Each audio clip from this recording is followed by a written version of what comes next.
Victor Hale had never forgotten the smell of dishwater on his mother's hands.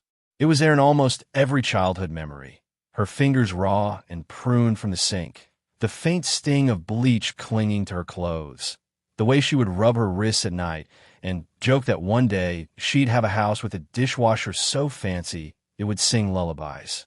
They had lived in the back room of a bar then, not one they owned, just one where his mother worked double shifts as a cleaner and occasional cook. The owner kept a cot behind the storage freezer for them. When the bar closed and the last of the drunks staggered out, Victor would sneak in the main room and run his fingers along the polished counter, tracing the empty glasses and imagining that one day people would come to his bar and find warmth instead of just somewhere to forget. Decades later, he owned a string of restaurants and bars across the city. The first of them, the one he loved like a stubborn first child, was the Lantern. The Lantern sat on the corner of a busy downtown street, with wide front windows and a sign that glowed a soft amber at night. Victor made sure the wood was always polished, the brass rail gleaming, and the music just loud enough to make people feel wrapped in sound instead of drowned by it. It was successful enough to run without his constant presence now, but he still had a private office upstairs and a stool that everyone jokingly called the boss's throne. He used to sit there most evenings, nursing a club soda and watching the staff move. Lately, what he saw had started to bother him. It started with small things. A bartender rolling his eyes at a couple who split an appetizer instead of ordering mains. A hostess subtly steering a man in a paint-splattered work jacket to a corner table near the kitchen door, even though the main room had space. A server, new, nervous, apologizing to a high-spending regular before the regular had even complained. Then, a report landed on his desk. A consulting firm had been hired by one of his investors to evaluate the customer experience.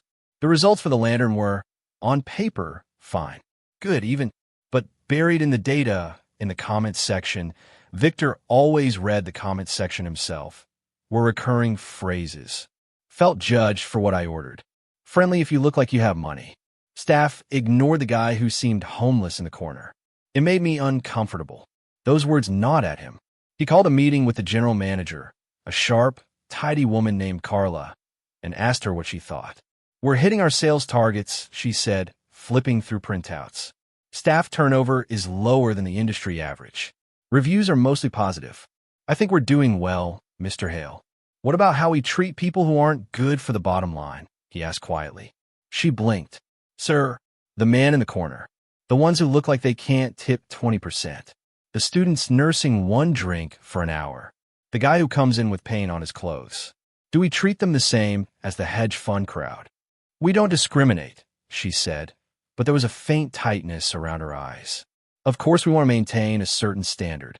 It's part of the brand." "Standard," he repeated, leaning back. He thought about the cot by the freezer. "All right. Thank you, Carla. That's all for now." That night, he went home to his quiet townhouse with its silent dishwasher and floor-to-ceiling windows, and he couldn't shake the unease. He had built the Lantern to be a place his mother would have felt welcomed in, not just tolerated. Somewhere people came not because they could afford to, but because they needed what it offered. Warmth, light, a sense of being seen. Had he let that slip? He needed to know how his staff treated someone who had nothing to offer them. And he needed to know it without the filter of the boss is watching. By the time he went to bed, the plan had taken shape. The transformation took place in his upstairs office 3 days later. "You're sure about this?" asked Marjorie, his longtime friend and the head of the theater company he sponsored. She stood over him with a makeup kit spread across his desk, a grin tugging at her mouth. "You know, I could just send an actor." "No," Victor said. "I need to see it myself." She studied his face, the silver in his beard, the deep lines around his mouth. "You're halfway there already." He chuckled. "That's what happens when you run a business for 30 years. Marjorie worked with the focus of a surgeon. She dabbed darker pigment under his eyes to mimic chronic exhaustion, added age spots, and subtly hollowed his cheeks. Then she produced a gray wig that was thinner than his own hair, fitting it carefully so his natural color became just another muddy layer. The clothes had been easy enough. He'd dug out an old coat from a charity bin he personally donated to and paired it with a frayed sweater and jeans shiny at the knees with wear. The final touch was the smell, an unpleasant mix of stale tobacco and something sour dabbed lightly on his sleeves. "I'm deeply offended," he muttered as she spritzed. "Relax, it's theater magic." She stepped back and tilted his chin toward the mirror. The man staring back at him looked smaller somehow, hunched by invisible weight. His eyes, still bright, now peered out from under bushy brows. His posture, usually straight and confident, sagged around the shoulders.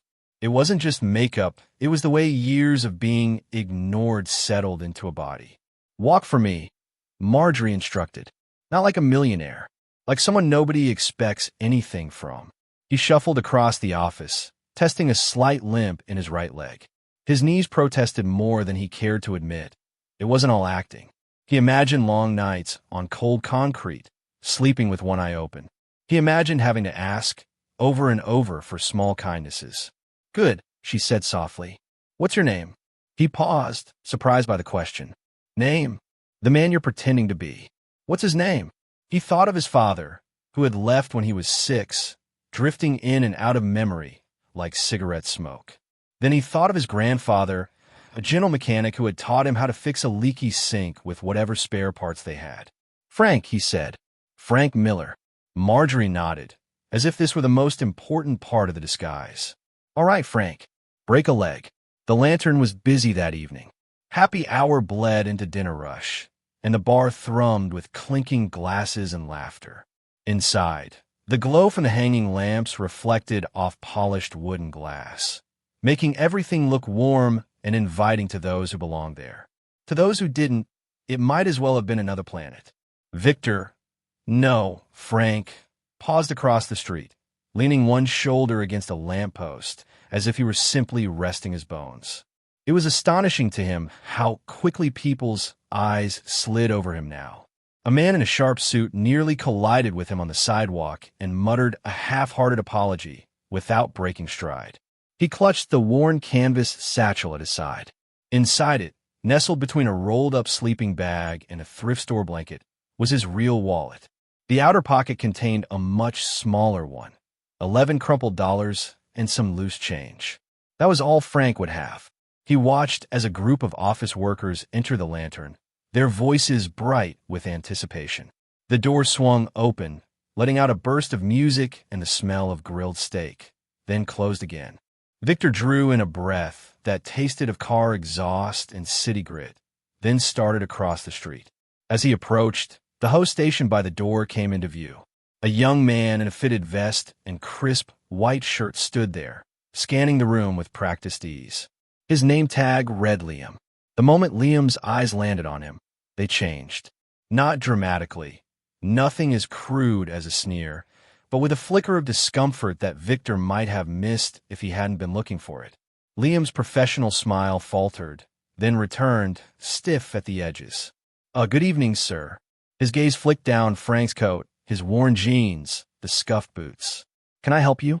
"I was hoping for something to eat," Victor said, forcing a rasp into his voice. "And maybe a drink, if it's not too much trouble. We're pretty busy tonight." Liam glanced over Frank's shoulder, as if hoping someone else might interrupt and solve this problem. "Do you, have a reservation?"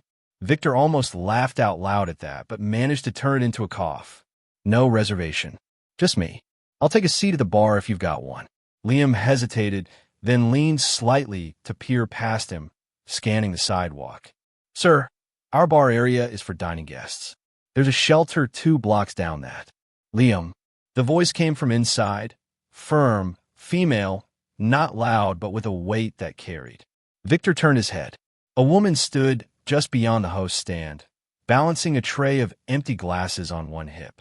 Her dark hair was twisted into a messy bun, with a pencil stuck through it like a pin. A few strands had escaped around her face.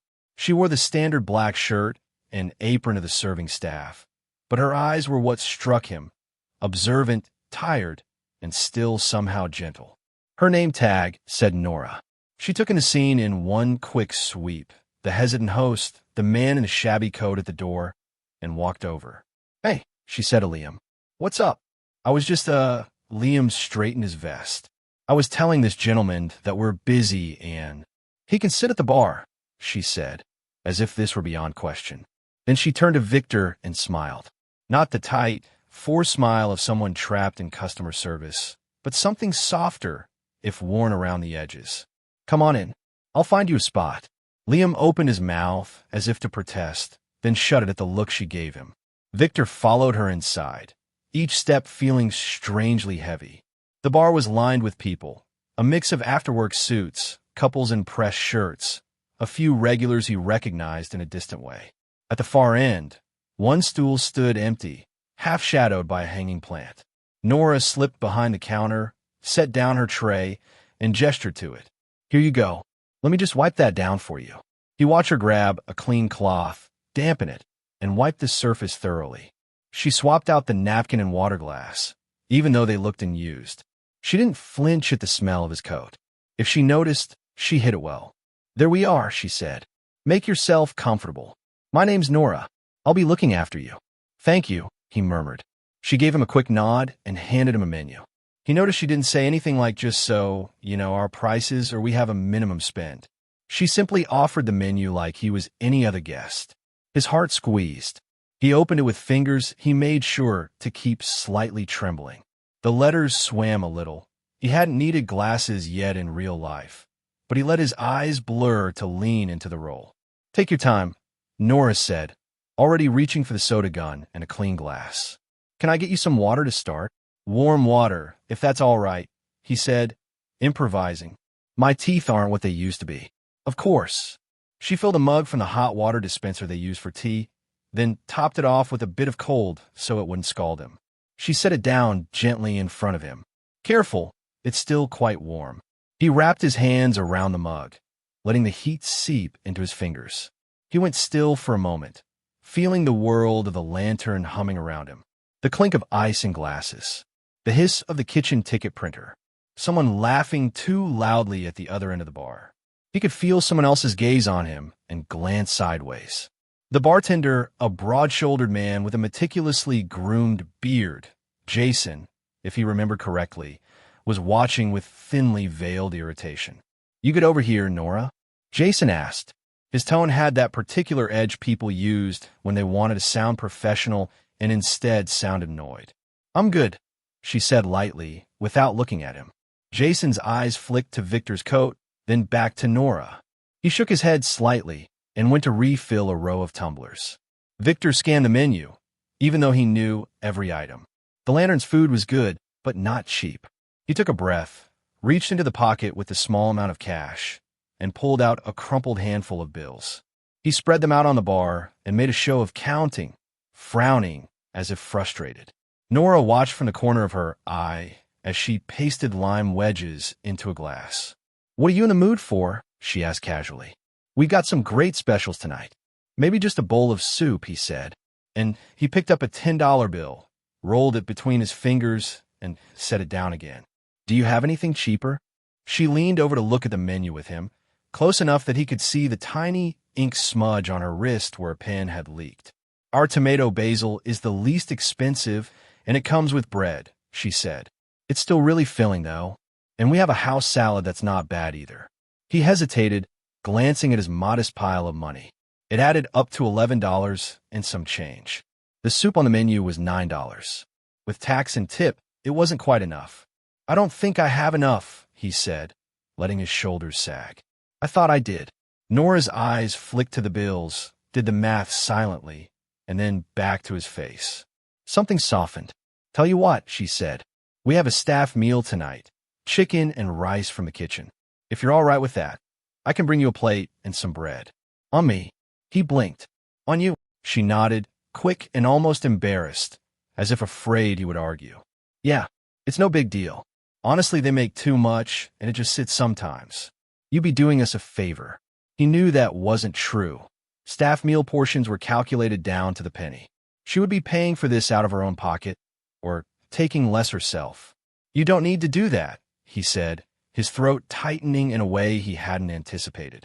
He had expected resistance, pity, maybe grudging tolerance. He hadn't prepared for this kind of quiet generosity. I know I don't, she said, and now her smile held a hint of stubbornness. I'm offering. He had been rehearsing lines all day, things that would test her patience, push her toward the edge of annoyance. But in that moment, words abandoned him. All he could manage was a hoarse, "Thank you." For the first time since he'd walked in, he wasn't playing a role. He was just an old man being shown kindness. Nora tapped the edge of the bar twice, a little habit, and grabbed a notepad. "I'll get that started. Do you want anything besides the warm water? Tea, maybe?" He swallowed. "Tea sounds nice, but I can pay for that. I have enough for tea." She glanced at a small pile of money again, then shook her head. "Nope. Comes with the soup." "You said staff meal," he pointed out. "Staff meal, soup, same difference." She winked. "Just trust me, all right? You're taken care of." She moved away before he could argue further, threading through the crowd with practiced ease. He watched her stop to laugh with a table of regulars, take a drink order, dodge a server coming out of the kitchen with a tray balanced high. She was quick, efficient, but when she passed the table by the window where a young couple sat in near silence, she paused to ask if they were celebrating something. The couple exchanged shy glances and admitted it was their anniversary. Nora's face lit up. She promised them a surprise from the kitchen. He'd never seen her before, at least not in a way that lodged in his mind. The lantern had a lot of staff cycling through over the years. Now he wondered how many quiet acts of kindness had gone unnoticed by him. Jason drifted over to his section of the bar while Nora was gone, wiping down an already clean surface and pretending not to look at Victor directly. "You know, this isn't really the kind of place," Jason muttered under his breath. "If you're just here to hang out, there's a diner down the street." Victor considered responding. Instead, he stirred his warm water with the tip of his finger, keeping his eyes lowered. Jason sighed, glanced toward where Nora had disappeared, then back at him. "Look, I'm just saying, people expect a certain atmosphere when they come here." "You mean one without people like me?" Victor replied softly. Jason shifted, caught between embarrassment and annoyance. "I didn't say that. You didn't have to." Before the conversation could go further, Nora reappeared, balancing a plate and a small basket. "Got it," she said brightly, setting down a steaming dish in front of Victor. The smell of roasted chicken and herbs wafted upward. The rice was studded with bits of carrot and celery. Alongside it, she placed a generous hunk of bread, still warm enough to fog the air. "This looks incredible," Victor said truthfully. Tonight's staff meal was better than half the things he'd eaten at high-end restaurants. "And for your tea," she set a mug beside his water, the tea bag string tucked neatly over the rim.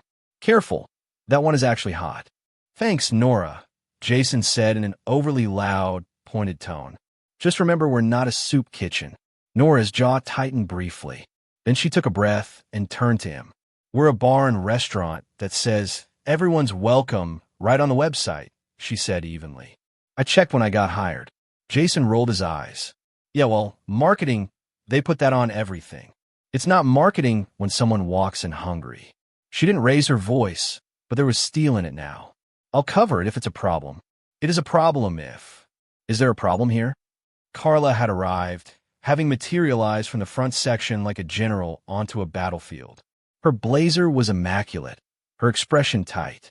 Jason's shoulders straightened, just letting Nora know that this guest, Nora interjected, "this guest may not be appropriate for our clientele." Carla's eyes flicked to Victor, lingering on his coat, his unshaven chin, the cheap canvas bag lodged at his feet. For a moment, he saw calculation there, not cruelty exactly, but the cold arithmetic of image versus revenue. Then her gaze slid to the rest of the bar, the tables full of people in their good clothes, the clink of highball glasses. "If any customers complain," she said finally, "I'll have to ask you to finish quickly, sir." "I won't be any trouble," Victor replied, keeping his voice small. Nora set her jaw. "He's eating the staff meal. I offered it. It's not coming out of inventory." Carla stared at her. "Did he ask for it?" "No," Nora admitted. "He said he didn't think he had enough money, and I..." "So you're paying?" Carla cut in. "Fine. It can come out of your paycheck, for all I care. Just manage it." Quietly, she turned on her heel and walked away. Nora's fingers tightened around her notepad. For a second, Victor thought she was going to say something more, something that might cost her the job. Instead, She blew out a slow breath and forced her hand to relax. "Enjoy your meal," she told him. Her voice softened again. "Take your time." He picked up the fork, his throat too tight to risk words. The first bite was hot and savory, the kind of simple food his mother used to make when there was a little extra meat at the end of the week. He chewed slowly, both because that fit the role and because if he moved any faster, he might actually cry. He'd expected to be annoyed, maybe disappointed. He hadn't expected to be moved. As he ate, Nora went back to her other tables. He saw her refill drinks without being asked, crack a joke that made a stressed-out man in a loosened tie smile for the first time that night, quietly move a table so a woman in a wheelchair could sit comfortably. Twice, she came back to check on him. The first time, she brought extra bread. The second, she set down a small cup of tomato soup. "This isn't the staff meal," he protested. "It's a sample," she said. "We're testing a new recipe." He knew for a fact they were not testing a new recipe. "You don't have to keep adding things," he said. "I'm already indebted to you enough." "Maybe someday you'll pay it forward," she replied. Then she hesitated, fingers drumming lightly on the bar. "So, how's your day been, Frank?" He blinked. "How do you know my name?" "You told the host station when you came in," she lied on the fly, smoothly. "I hear everything." In truth, he hadn't. He realized she was giving him an easy name to wear, one she'd chosen without making a thing of it. "Long day," he said. "Walked a lot. Where are you staying tonight?" It wasn't an invasive question. She asked it the way one might ask, "How do you get home from here?" Concern wrapped in casualness. "Depends," he said. "Sometimes the shelter has room. Sometimes it doesn't." She nodded slowly, eyes flicking to the thin coat he wore. "It's getting cold," she murmured. "Do you have enough blankets?" "I make do." She hesitated, then reached into the pocket of her apron and pulled out a small folded receipt. "If you go 2 blocks east and 1 block south, there's a community center that does hot breakfasts," she said, jotting something on it. "I volunteer there sometimes. The folks there are good. No one will hassle you." He stared at the scrap of paper. The writing on it read, "Breakfast 8 to 10. You matter." N. Something about those 2 last words shattered the last of his composure. You matter. The phrase was simple, almost silly. He'd listened to investors discuss his net worth in cold numbers. He'd been on magazine lists of most influential entrepreneurs. He'd worn suits that cost more than some people's monthly rent. None of those things had hit him the way those 2 words did. You matter. "Thank you," he said, his voice barely above a whisper. "Nah," she said, giving him that quick, sideways smile. "Just don't tell my manager I'm advertising other people's food." "I thought you said you volunteered there," he managed. "Yeah, well, they make better pancakes than we do," she joked. Then she added, more quietly, "Everyone deserves to start the day with something warm." He wanted to tell her that he owned the building she was standing in, that he had more money in a single investment account than she would likely see in a lifetime, that he could, with a single phone call, change the course of her life. Instead, he just sat there, his hands wrapped around the mug of tea, and felt the unspeakable weight of what it meant for someone with so little to give so freely. His silence must have stretched because Nora studied his face, concern knitting her brows. "Are you okay?" she asked. He cleared his throat. "I'm all right. Just thinking. People don't usually—" He gestured vaguely to the meal. "They don't do this." She shrugged. "They should." "Doesn't it cost you?" he asked. "All this caring."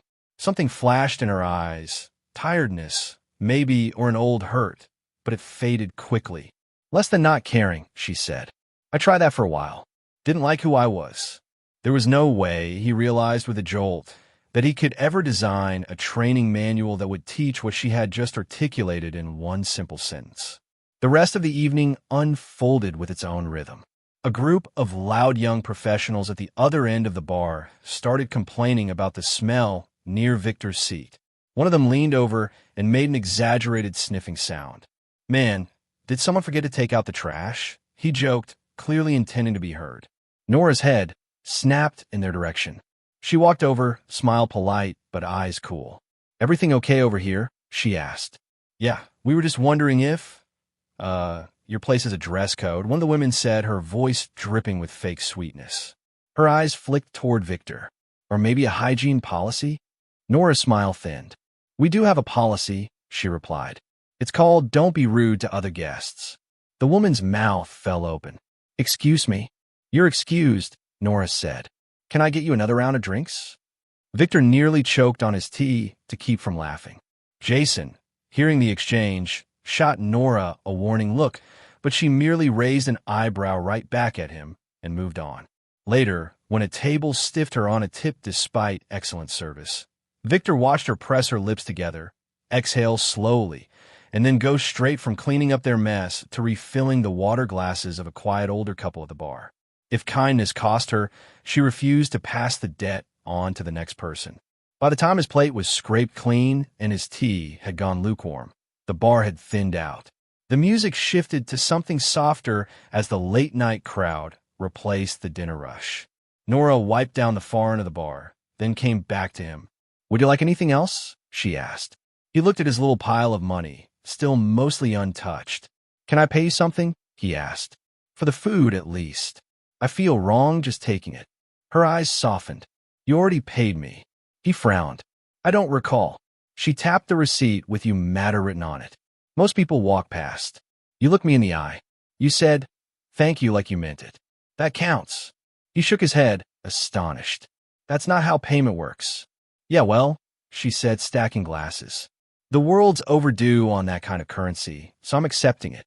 The simplicity of her worldview made his wealth feel, for the first time in a long time, like something small and almost clumsy. I should clear out, he said finally. I think I've caused you enough trouble with your boss. She glanced around the room, then met his gaze. You didn't cause trouble. You exposed it. If you get in trouble because of me. If I get in trouble for feeding a hungry person, it's a job I don't want, she cut in. Then she added, more gently, but I think I'll be fine. I can handle Carla. He smiled, an expression half swallowed by the makeup. You're braver than you look. I look pretty brave, she said, flashing him a grin.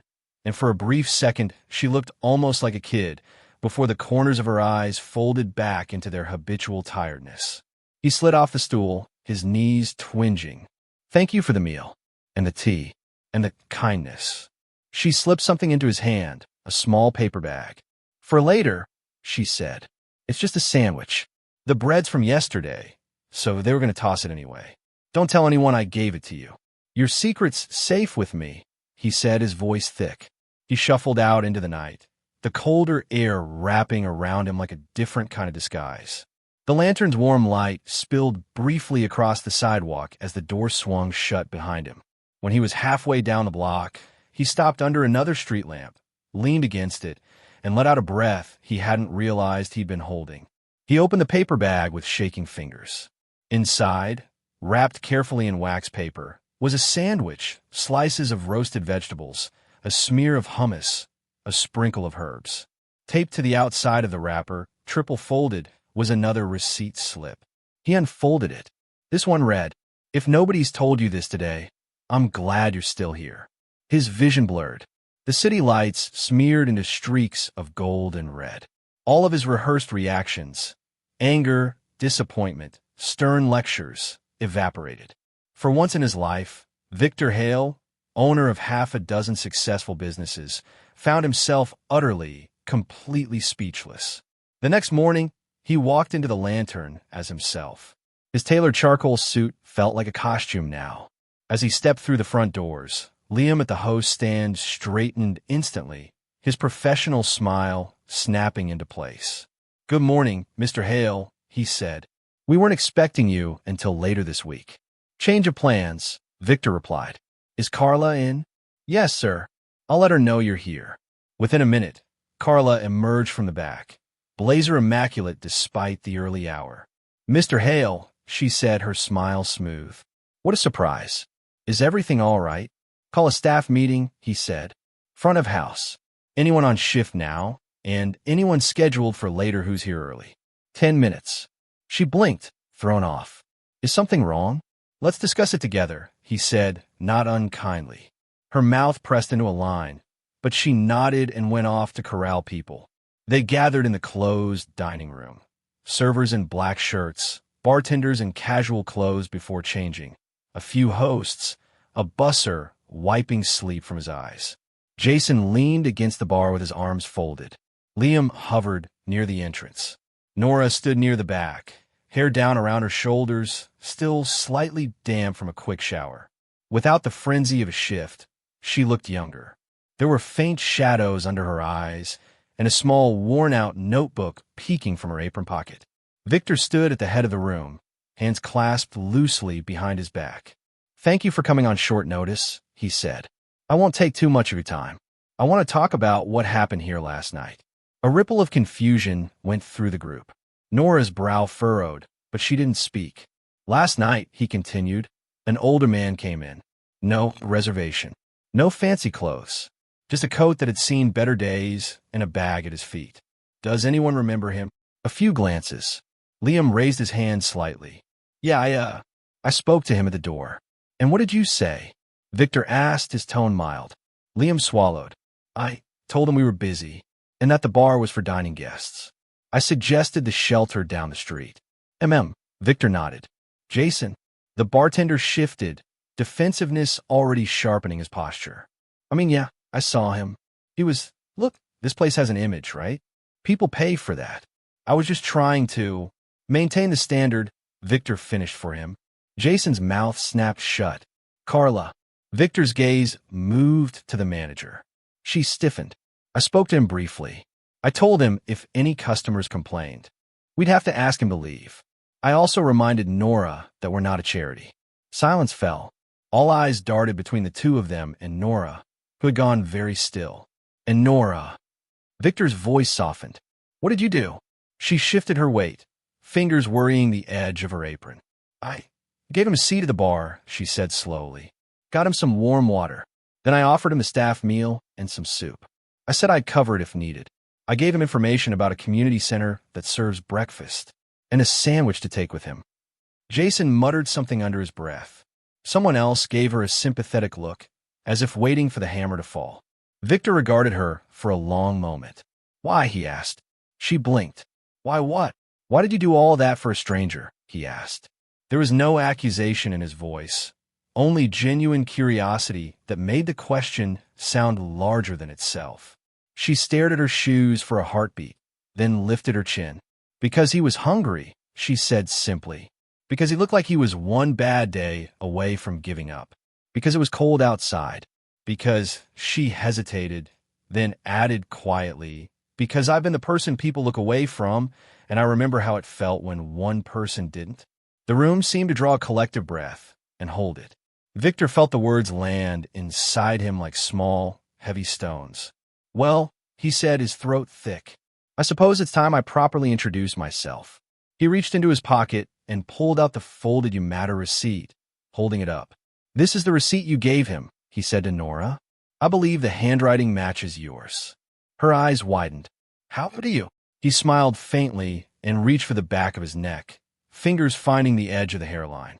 He made a small show of tugging at an imaginary wig, though he'd removed it hours ago.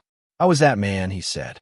The room exploded into confused gasps and exclamations. Jason straightened. "Wait, what?" Liam's jaw dropped. "That was you." Carla's face went pale. Nora stared at him as if he'd grown a second head. That's not funny," she said, her voice shaky. "It's not a joke," Victor said gently. "I asked a friend from the theater to help me with a disguise. I wanted to know how my staff treats someone they think has nothing to offer them. No money, no status, no ability to boost their tips." He looked around the room.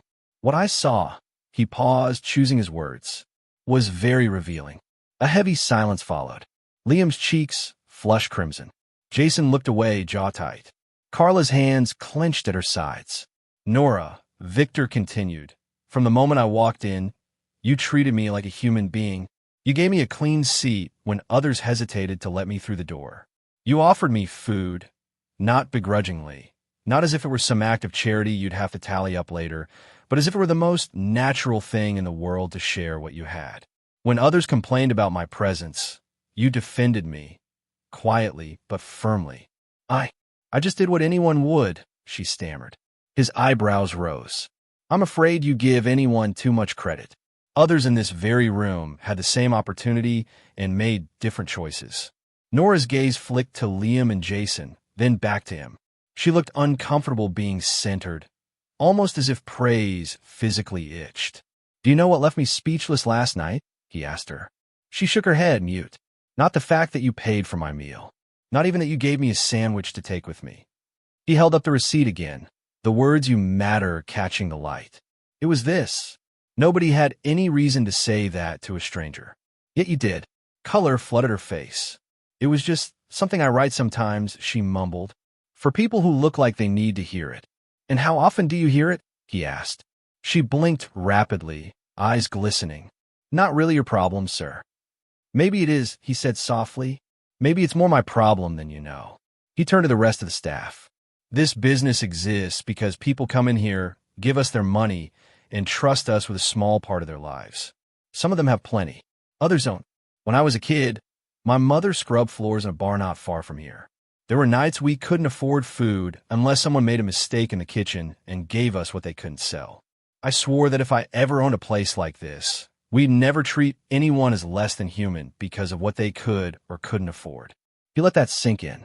"Last night," he continued, "I saw my staff make a hungry man feel like a problem, like a stain on the atmosphere, except for one person who made him feel like he mattered." He nodded at Nora. "If this is what our brand has become, then we've lost more than any review can measure." Jason cleared his throat, defensive reflex kicking in. "Look, Mr. Hale, I didn't mean any harm. I was just thinking about the paying customers. If they're uncomfortable being in the same room as a hungry human being," Victor interrupted, "they're welcome to spend their money elsewhere. We'll survive without them." Jason shuffled his feet, staring at the floor. "As for you, Liam," Victor said, gentler now, "I know you're under a lot of pressure at the door. Bookings, wait times, VIPs. But your first question to anyone who walks in this door should not be, 'Do you have a reservation?' It should be, 'How can we help you?' Even if the help we can offer is limited. Even if we're full. We don't shoo people like they're stray dogs." Liam nodded mutely, guilt written plain on his features. "And Carla," Victor said, turning to the manager, "you're efficient. Our numbers have been good under your management, and I appreciate that. But if, in your pursuit of a standard, you forget our humanity, then those numbers mean very little to me. Telling a staff member that we're not a charity when she feeds someone is not the culture I want here." Carla swallowed hard.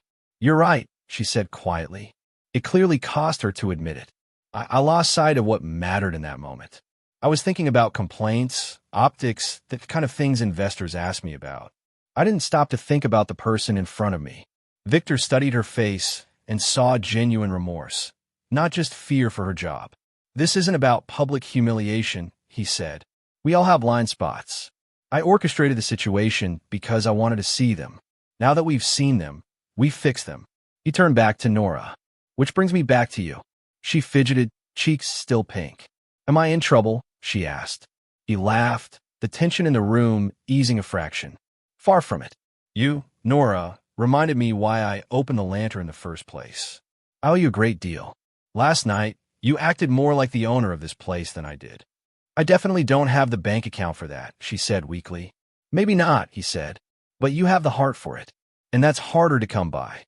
He took a breath, feeling the next words settle into place. "So here's what we're going to do," he announced to the room. "Effective immediately, we're instituting a lantern meal policy. Once per day, during each shift, any staff member can authorize one complimentary meal for someone who clearly needs it and can't afford it. No questions asked. We'll track it for inventory purposes, but there will be no penalties, no snide remarks about being a charity. In fact, we'll celebrate it. We will also set up a small fund, seated by me, and open to customer contributions to cover these meals and more." A murmur rippled through the staff. Surprise, curiosity, a few skeptical looks. "We'll post a sign near the door," he went on. "If you're hungry and can't afford a meal, talk to us. The lantern has you. That's who we will be. If it costs us a bit in margins, so be it. I think we'll survive the hit." Nora stared at him, eyes wide. "You're serious?" she breathed. "Very." He smiled. "You think I dressed up like an old man and endured a fake arthritic limp for a prank?" A few chuckles broke the tension.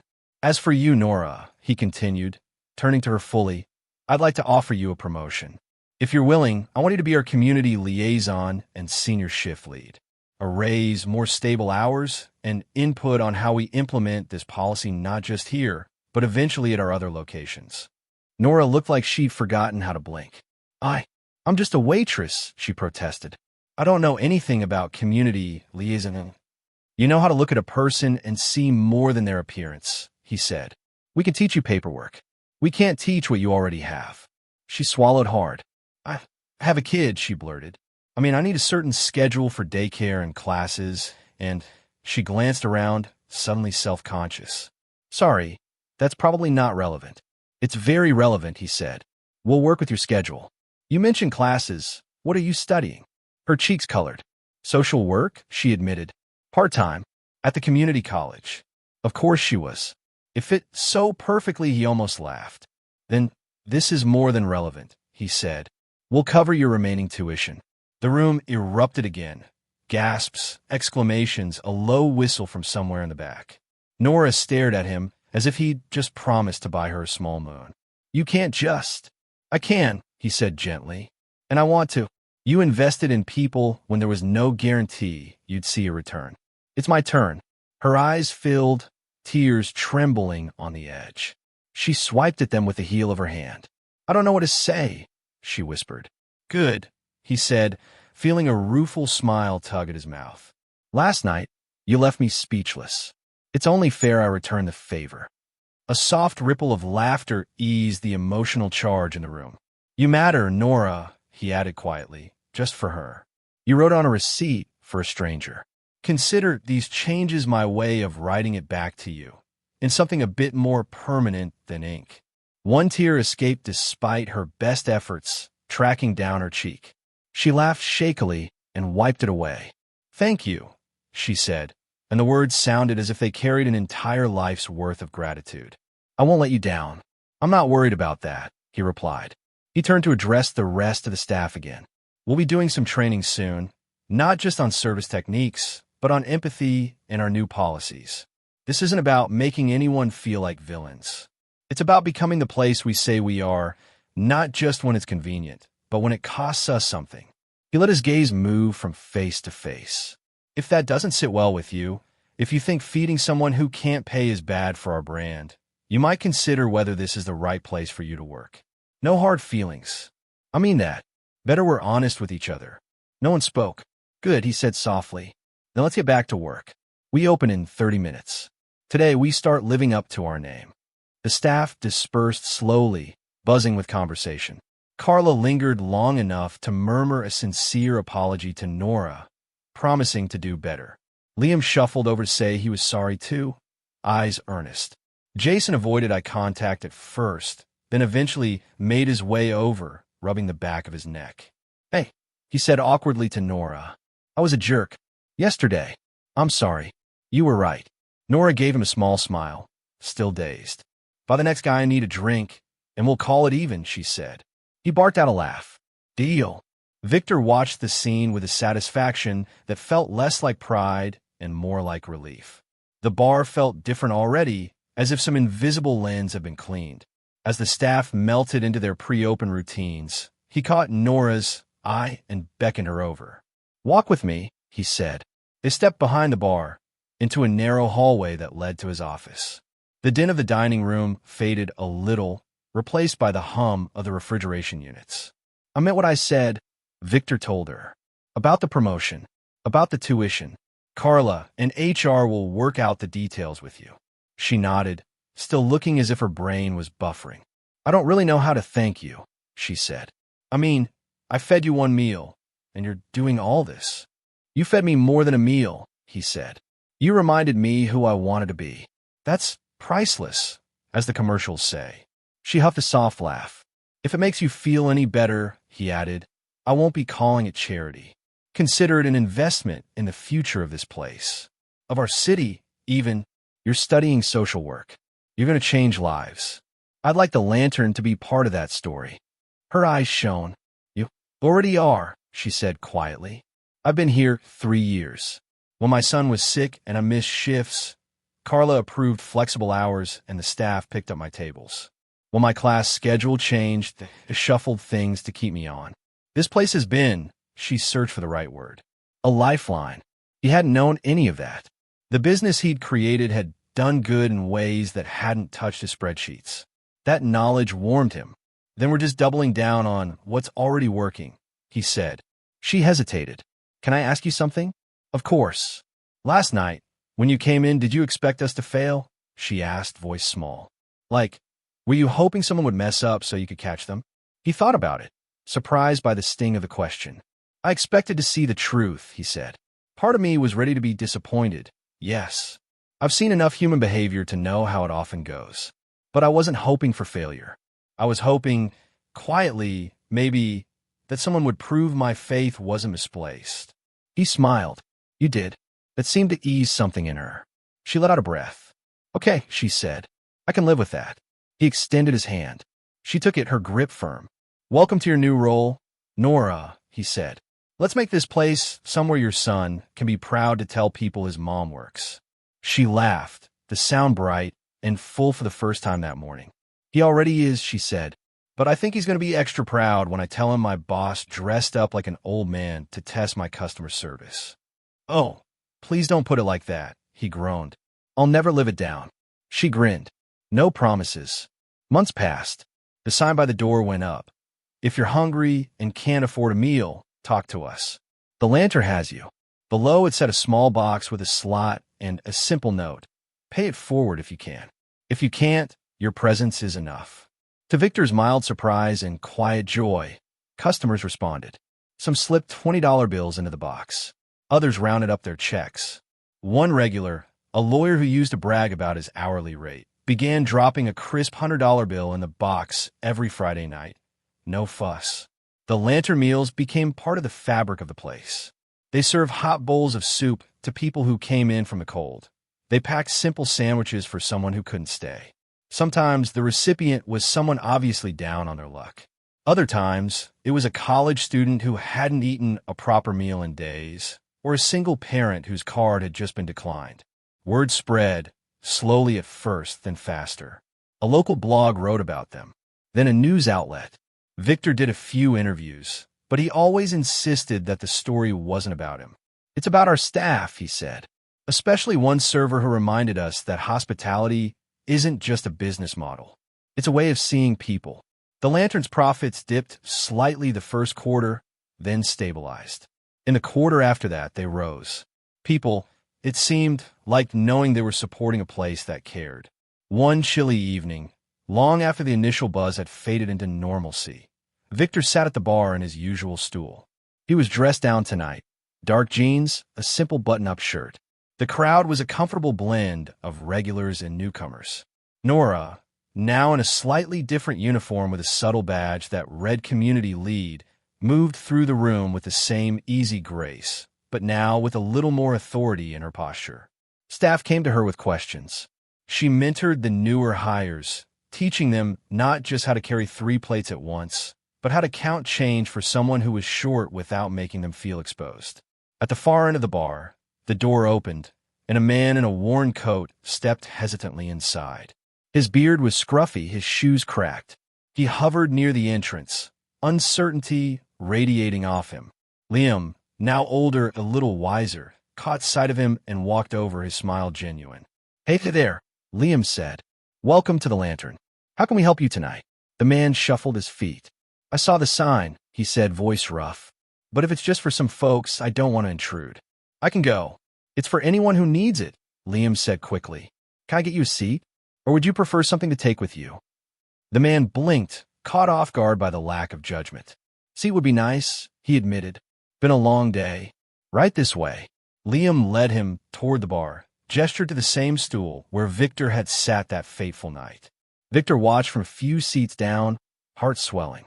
Jason, now one of the biggest contributors to the Lantern Meal Fund, nodded at the newcomer and poured him a glass of water without comment. Nora appeared, wiping her hands on a towel. Hi there, she said to the man, smile warm. I'm Nora. You're just in time for our staff meal. We got stew tonight, and I can get you some bread. How's that sound? The man's eyes glistened. Sounds like more than I expected, he said. Good, she replied. We like to surpass expectations around here. Victor could almost hear his mother's voice in that line, though Nora had never met her. He felt a lump in his throat. As the evening flowed on, he ordered his usual club soda. When Nora passed by, he lifted a hand. Got a minute? He asked. For you? Always, she said, leaning on the bar. What's up? He nodded toward the man in the worn coat, now eating hungrily, shoulders relaxing by degrees. That, he said, watching that. That's the best return on investment I've ever seen. She followed his gaze, a small, satisfied smile curving her lips. Yeah, she said. Mine too. He glanced at the chalkboard where someone had written the daily special in looping letters. Above it, in smaller handwriting, someone had added, Everyone who walks through our doors matters. Do you remember, he asked quietly, what you wrote on that first receipt you gave me? She rolled her eyes playfully. Are you seriously asking a woman who's working double shifts and going to school to remember a specific receipt from months ago? Fair point, he conceded. It said, You matter. She still then smiled softly. Yeah, she said. That sounds like me. I still write it sometimes. You wrote it for me when I was pretending to be someone else, he said. Tonight, I want you to hear it as yourself. You matter, Nora. To this place. To these people. To me. Her eyes shimmered, but she didn't cry this time. She had grown stronger in the months since, or maybe just more practiced at balancing on the edge of emotion without falling in. You keep saying stuff like that, she joked lightly, and I'll have no choice but to believe it. Good, he said. That's the idea. A server called her name from across the room, and she straightened. Duty calls, she said. We've got a birthday at table 6, and someone needs to pretend to be excited about the same song for the 100th time. Go. He chuckled. Carry on, community lead. She saluted playfully and moved away, weaving back into the living choreography of the bar. Victor turned back to his drink, the ice clinking softly. He looked around at his staff, at Liam greeting guests without judgment, at Jason laughing with a man in a threadbare jacket as easily as with a corporate executive, at Carla moving through the room with a new kind of attentiveness, and felt a piece he hadn't known he was missing. All because one waitress had offered a bowl of soup and a sandwich to a man who looked like trouble for the bottom line, and, more importantly, had told him something he hadn't realized he needed to hear. You matter. He took a sip of his club soda and smiled to himself. Later that night, when the crowd thinned and the music softened, he waved Jason over. Can you do me a favor? Victor asked. Sure thing, boss. Give me a mug of warm water, he said, and a bowl of soup. Tomato basil, if the kitchen's got any left. Jason raised an eyebrow, but didn't question it. Coming right up. When the meal arrived, Victor wrapped his hands around the warm mug, just as he had that first night in disguise. He took a slow sip, letting the heat curl through him. Nora wandered back over, curiosity in her eyes. You good? She asked. You don't usually order the soup. Just revisiting an important memory, he said. Recognition flickered across her face, and she laughed softly. Consider on the house, she said. He shook his head. No, tonight, I insist on paying. She tilted her head. Why? Because some debts, he said, are a joy to repay. And under the soft glow of the lantern's lights, with the murmur of happy voices around him and the lingering scent of warm bread in the air, the millionaire who had once pretended to be a homeless old man took another spoonful of soup and felt, in a way he never had before, like he was exactly where he was meant to be.